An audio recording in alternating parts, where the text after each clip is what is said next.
Biliyorsunuz ki günlerdir kamuoyunda ciddi tartışmalara yol açan Rojin Kaba-İş dosyası ile ilgili biraz da amacının dışına çıkmış çokça tartışmalar yürüyordu. Biz daha önce Van Barosu olarak bir açıklama gerçekleştirmiştik. Tabii bu açıklamada biraz kamuoyunda maalesef çarpıtılan boyutları olmuştu. Öncelikle buna bir açıklık getirmek istiyoruz. Biz Van Barosu olarak yine Van Barosu Kadın Hakları Merkezi olarak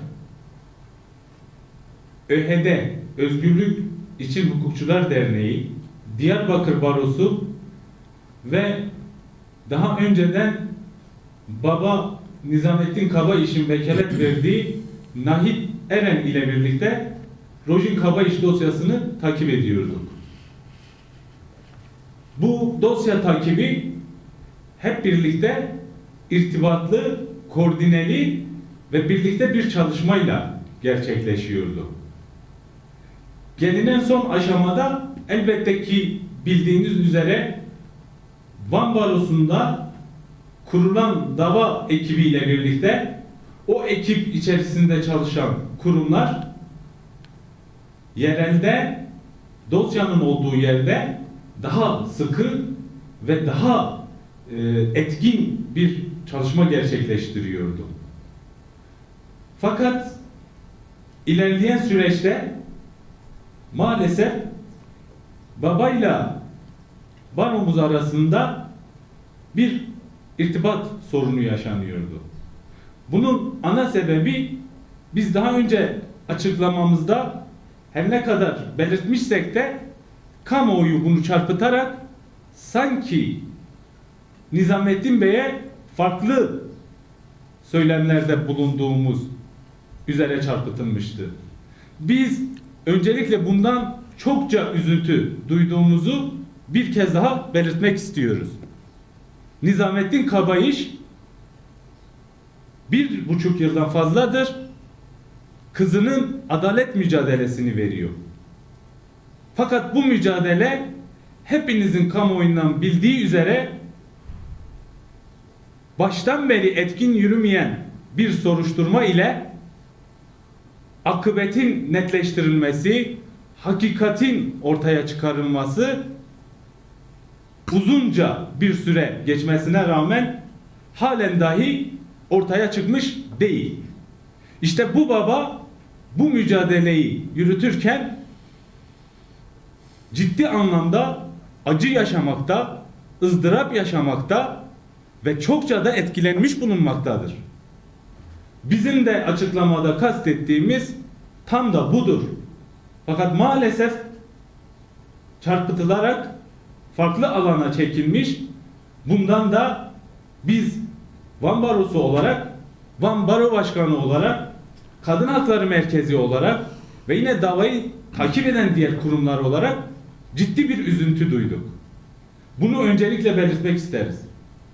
Yine açıklamamızda biz kamuoyuna düşmüş bize yönelik bazı söylemler nedeniyle özel vekalet ilişkisinin avukatlık kanunu gereği güven ilişkisi ortadan kalkmışsa vekalet yürüyemeyeceği, vekaletle işi yürütemeyeceğinizden dolayı vekalet ilişkisinin sonlandığını belirtmiştik. Ancak açıklamamızda yine altını çize çize Van Barosu'nun Rojin Kaba-İş dosyasını aynı kararlılıkla devam edeceğini, takip edeceğini, Rojin'in adalet mücadelesini vereceğini, sadece Rojin'in değil, bu kentte gerçekleşen, ülkede gerçekleşen her türlü yaşam hakkını ortadan kaldıran, kadını hedef alan tüm soruşturmalarda Van Barosu takip etmekte, takip edecek, takip etmeye devam edecektir. Van Barosu Kadın Hakları Merkezi birçok dosyada, Iğdır'da, Kars'ta, Ağrı'da, ülkenin birçok yerinde, bölgede tüm bu dosyaları kararlılıkla takip etmektedir. Bu takip hiçbir zaman aileler için yapılmıyor. Aslında kadın arkadaşların kendi kadınlık hukuku içerisinde yürüttüğü bir mücadeledir. Ve bu mücadeleden ne kadın arkadaşlar ne bizler asla vazgeçmeyeceğiz. Van Barosu Başkanı Sinan Özaras, Kadın Hakları Merkezi ve diğer kurumlar bu dosyada etkin bir mücadele vermiştir. Kadın Hakları Merkezi olarak bu mücadeleyi devam ettireceğiz. Bizler bu soruşturmada en başından beri belirttiğimiz üzere 100. Yıl Üniversitesi, 100. Yıl Üniversitesi Rektörü ciddi kusur ve ihmallere sahiptir. Bu noktada biz zaten soruşturmanın en başından ben şahsım adına Sinan Özaraz olarak suç duyurusunda bulundum. Bu soruşturma hali hazırda yürüyor. Yine dosyada rektör ve rektörün yakınlarıyla ilgili kamuoyuna düşen bilgiler çerçevesinde DNA alınması için talepte bulunduk. Bu taleplerimizin tamamı dosya arasında mevcuttur. Yine aynı şekilde Roji'nin kaldığı yurdun ciddi ihmal ve kusurları vardı.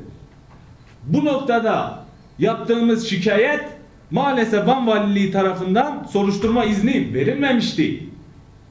Aynı şekilde Van Barosu dava ekibi ve diğer kurumlar ve benim şahsım o karara itiraz etmiş, o kararı ortadan kaldırmıştı. Yurtla ilgili de aynı şekilde hali hazırda soruşturma devam etmektedir. Biz de bugün Diyarbakır'dan avukat Abdurrahman Bey ile beraber yeni avukatımız vekaleti vermiştik. Savcılığa geldik bilgi almak için. Ama baronun isteği de vardı. Bizi baroya davet ettiler. Bu kırgınlık, dargınlık geçsin diye baroya geldik. Aynı şekilde hep beraber biz de baro üyeleri de, kadın hakları da biz hepimiz Roji'nin katilin peşindeyiz. Birbirimizle çatışmak derdimiz yoktur. Yani kırgınlık, dargınlık oldu ama orayı düzeltmeye geldik. Araya giren avukatlar olsun, değerli insanlar olsa geldiler. Yani o kırgınlıklar orada geçti, bitti. O olan bir şeydir. O geride kaldı. Amacımız nedir? Odur ki biz Roji'nin katilin peşindeyiz. Biz hep beraber mücadele edeceğiz. Bu katiller kimdir? Dosya ne durumdadır? Gelişmeler oldu, olmadı, nerede eksik varsa hep beraber mücadele edeceğiz. Hem Van Barosu, hem Diyarbakır Barosu, hem de yeni avukatlarımız var Diyarbakır'da. İsmini birçok söylemediğimiz isim vardır. Yeni avukatımız Abdurrahman Bey ile beraber mücadele edeceğiz. Buyurun hocam. Evet, Nizamettin Bey'in vekaletini aldıktan sonra, daha doğrusu almadan önce hem Diyarbakır Baro Başkanımızla görüştüm, hem Van Baro Başkanımızla görüştük. Geçen haftadan beri gerek müvekkilimiz Nizamettin Kabaiş, gerekse Sayın Van Baro'muzun açıklaması karşısında bunu fırsata çevirip davanın esasından kopartmaya çalışıp ve bu fırsatçılık çerçevesinde başka yönlere çevirmeye bir takım fırsatçıların farkındaydık biz. Öncelikle gerek müvekkilimiz arasında, gerek Van Baro Başkanımız ve Kadın Hakları Komisyonu arasındaki yanlış anlaşılmalar, bunu düzeltmemiz gerekiyordu. Geldik, karşılıklı anlayış içerisinde birbirlerini dinlediler ve bu problem tükenmiştir. Böyle bir problem artık yoktur. Bunun üzerine hiçbir polemiğe asla girilmeyecektir.